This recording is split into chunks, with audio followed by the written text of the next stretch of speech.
Welcome to another Insider Insights podcast. I'm Tina Beckwith. In a recent conversation, we explored Suzanne Norman's research paper, A Widow's Walk to Financial Confidence, which examines the financial, emotional, and practical challenges women often face after the loss of a spouse. The timing of this discussion couldn't be more important. Over the next 2 decades, trillions of dollars will transfer to widows as part of the Great Wealth Transfer. In fact, research shows that approximately $54 trillion is expected to pass to widows through 2048, with 95% of those assets going to women. Now, for financial professionals, this represents far more than a demographic shift. It raises important questions about client relationships, financial confidence, retirement income planning, caregiving, and how advisors can best support clients during one of the most difficult transitions. Joining me today is John Carroll, a longtime financial services leader. John has spent decades working with financial professionals and firms across the country and brings a unique perspective on what these demographic and behavioral shifts mean in practice. John, welcome. Hi, Tina. Great to see you again. So, John, let's start with the big picture. When you look at the demographic trends outlined in Suzanne's research, why should financial professionals view widowhood as both a client need and a business imperative? I mean, the trend data in Suzanne's report was unbelievable. It was eye-opening. I mean, 54 trillion and 95% are numbers that get your attention. What's interesting, though, as you go a layer down into the data, I thought this was interesting that about half of that is going to women who are high net worth clients, right? So wealthy clients.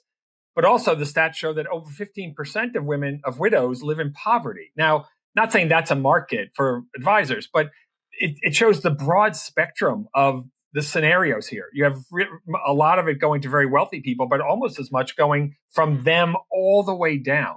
So it basically gets to there isn't this one size fits all, which makes it hard, but the client need is clear, right? It's a huge asset base with a real need for service and support. So that's half the equation. But also, it's a specific and very large demographic. So it's scalable. So when you have need and opportunity that can be done on a large scale, that is the best combination for a financial advisor to grow their practice. Yes. To your point, it's going to be a significant inflection point. And we hear a lot about the Great Wealth Transfer, but Suzanne's research really highlights that a significant portion of that wealth will first move to widows. What do you think many firms may be overlooking about this transition, and what risks does that create?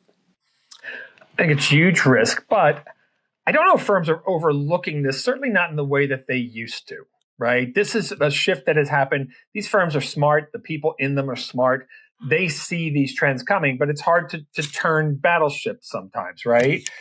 You take the traditional scenario. The primary breadwinner, generally the husband, was the key contact, and the spouse was engaged when he or she wanted to be. But what I'm hearing from advisors today, gender isn't as much of a factor. It's not the husband and the wife, right? That has changed a bit. But there's still the practice where one spouse is generally the primary relationship. And in cases where there's a widow wife, the risk is still there that the relationship will be lost. Somebody said something to me I thought was so interesting, that through this relationship, the importance of building and working the relationship, even if one is primary, one is secondary, is that if it doesn't go well during the married years, that when the event comes, unfortunately, when one of the primary relationship passes away, the spouse has already made their decision whether they're going to stay or go, because it's based on history, right? So I think that was interesting to me, because a lot of times I think people think, oh, the husband will die, I'll just shift over and I'll really support and help the wife. And by then the wife is like, either, yeah, you were terrific for my husband, you were respectful of me, you let me engage how I wanted to engage, or you didn't. But if you didn't, you've already lost, right? So I think that's a really important piece of the risk aspect here, that the surviving spouse needs to say, look, this is how I want to be engaged. Some might be a lot, some might be a little, and that will change how you engage with them. But if you take the tradition, like they really just want to be involved in, let me understand what's happening. What are we doing? And then when I have a question or something, make sure you answer it. So respect how I want to do it. And then then you can still work the primary relationship. So I think that is interesting. And it really comes down to respect both spouses, but especially the surviving spouse, if you want to keep that relationship in the event of a death. Well, and to your point, it needs to happen in advance, right? It's a relationship over a period of time. Right. You can't start after the event. Yeah. You've either won or lost at that point. Anyway, if you won, great. But there's a good chance that you lost if that's when you're developing a relationship with the other spouse. Yeah, and what is the statistic? I think it's 70% of widows will fire and get a new advisor in the year after the event. Yeah. And that's just staggering. And it says that there's a real opportunity to build the relationship, as you're saying, with both the primary and the secondary. And again, that sums up the fact of what, again, the anecdote I was told, which is you've already won or lost. If 70% are leaving, that means they had already made up their mind in such a short period and you lost. Right. Absolutely. And that doesn't have to happen. It doesn't have to happen. It doesn't. And, I think that leans into the notion that comes through in Suzanne's paper where, widows often need emotional support, education, and the guidance. It's not just about the investment recommendations. So how do you see the role of that financial professional evolving to meet those needs? Yep. I think that is a critical factor in these relationships. I think Suzanne did a really nice job laying that out. The big picture is advisors need to be trained, right? Or be capable of emotional support and empathy. It may not come naturally to everybody.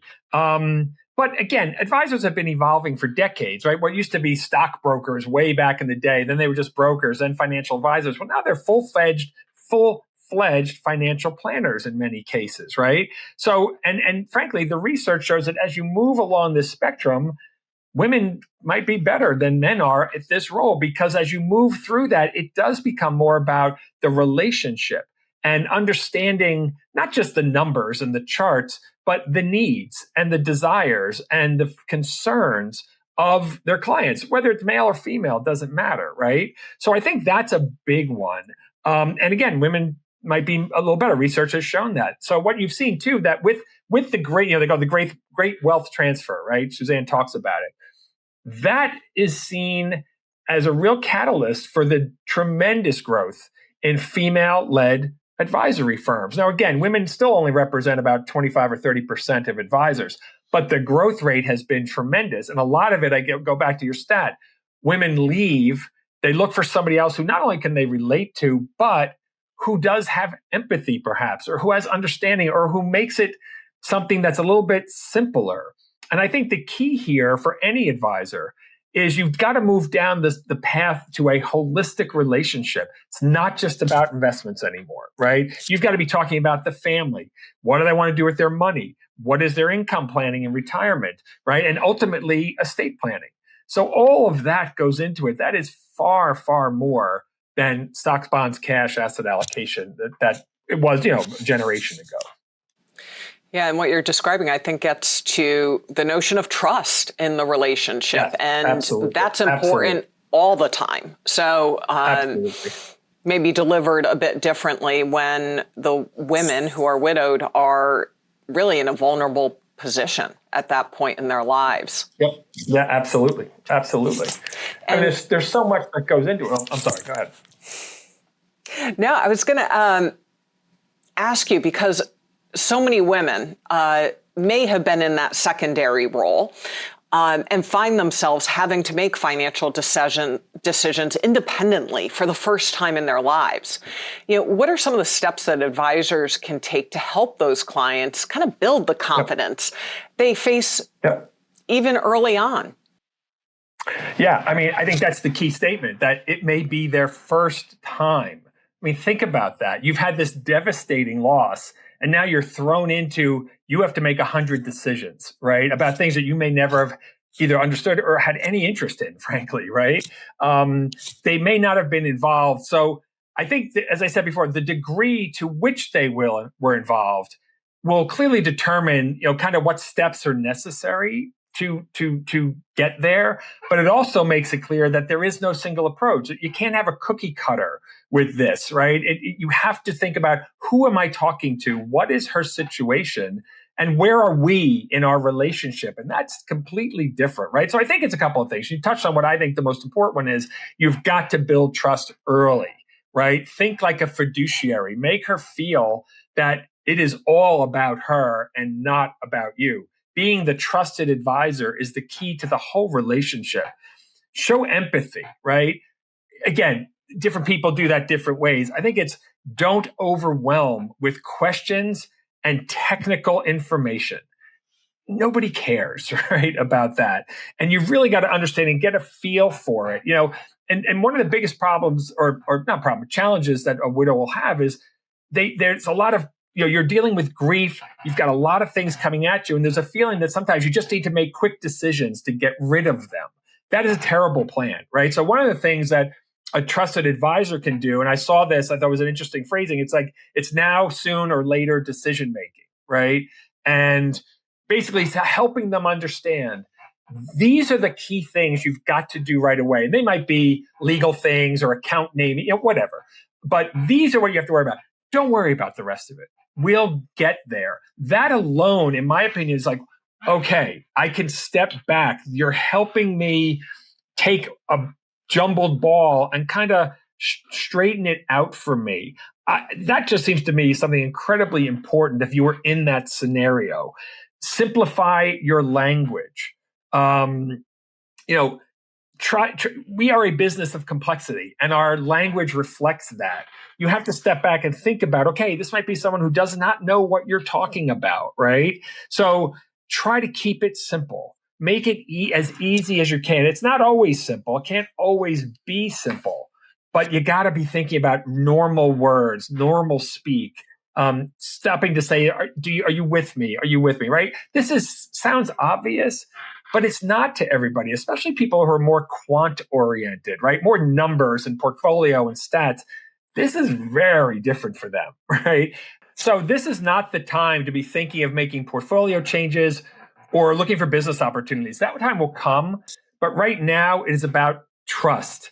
And again, hopefully the trust was built before the event, not then. But if it hasn't been, this is the time to really focus on her needs and doing what she needs and not coming in too hard. Yeah. I love the framework that you talked about. Now, soon, and later. One of my favorite phrases is, it's a journey. So that would take a lot of pressure off. Now, looking ahead, do you think that supporting widows and solo agers will become more of a core competency for successful advisors? And what will separate the firms that really thrive from those that might struggle a bit in that type of situation? I have to think widows and divorced women are already a core client demographic. It may not be a core competency, but it's certainly a core client demographic. And successful advisors have seen that and have adjusted their practices towards them. They've always dealt with widows, right? That's not something new. I do think the growing population of wealthy divorced women or wealthy solo agers, as you call them, is something kind of new, right? That's not something that was 30, 40, 50 years ago. So I do think that that's new, but I think they're adjusting to that. This doesn't mean the industry as a whole is doing that. And I do think there are still many who are thinking in traditional ways. That's going to hurt them. They're the people and the firms who are missing not only opportunities today, but significant opportunity tomorrow as this cohort grows. So again, when you think about what do successful firms have to do, it comes down to training, right? You have to be trained in what are the immediate short-term and long-term needs of these cohorts. Specifically, widows is going to be the most dramatic of that, right? But unique difficulties faced by divorced women. And they are very, very clear. They've been deeply researched. And the concern of retirement readiness for solo agers. These are three very different needs, but, that's what it comes down to training and having people understand it. And I also think a key part of this is who you hire. Again, you've already got people in the chairs. There's people building who have their practices. They've been there, 2 years or 25 years, right? But as you bring people in, they have to be people who have this, and I'm sure firms are doing this, right? That they are looking for those characteristics, for empathy, for that listening skill, and not just sort of the hard sell, because that's never going to work with these cohorts. I think people have that naturally. It's great. But sometimes what will happen is, it may say it's a team leader, right? They may not be that person, but then they need to be looking to either hire someone or train someone on their team who can be that person. But whatever it is, there's fewer and fewer sole proprietorships, if you will, in the advisor world. It's becoming all about teams. So firms have got to make sure that on their team, somebody is well-versed in this and has those skills to be able to not only address it as it happens, but help to retain these clients after the event, right? Especially in the case of widowhood. Yeah, absolutely. And what I hear you describing is emotional intelligence and being able to engage in that way. Yep. Now, John, if every financial professional who's listening to us today could take one action this week to better serve women, widows, or caregiving families, what do you think they should do? Well, again, there's two groups. Did it happen yet or not, right? So I think if first and foremost, no matter what it is, review your client base. Look at your clients. Look for people who are in those situations today or may be in the near future. Make sure you have a relationship with them. Make sure you have a communication plan, not from you to them necessarily, but defined by her. How does she want to be communicated with? How frequently? What topics? Right? That is critical, and it is sustainable for the future. And frankly, if you don't have that, the rest of this doesn't matter. It won't work. Yeah, that's good advice. Thank you so much for sharing your thoughts today. I mean, one of the key messages from our conversation is that widowhood is simply not a financial event. It's a huge life transition, and it requires empathy, education, and really thoughtful planning. And as we are in this and are approaching the great wealth transfer, Americans are going to continue to live longer lives. Advisors have an opportunity to play a really meaningful role in helping clients navigate these changes with more confidence. But for those firms and financial professionals, the opportunity really does exist beyond the asset retention. It's about building deeper relationships, supporting entire families, and helping their clients prepare for life's most significant transitions before they occur. Now, to learn more, I encourage our listeners to read Suzanne Norman's paper, A Widow's Walk to Financial Confidence. It's available through LIMRA Retirement Income Institute at limrafinpro.com. Thank you for listening to today's episode. Be sure to subscribe to the Insider Insights podcast series for more conversations with industry leaders and experts shaping the future of financial services. Until next time, I'm Tina Beckwith.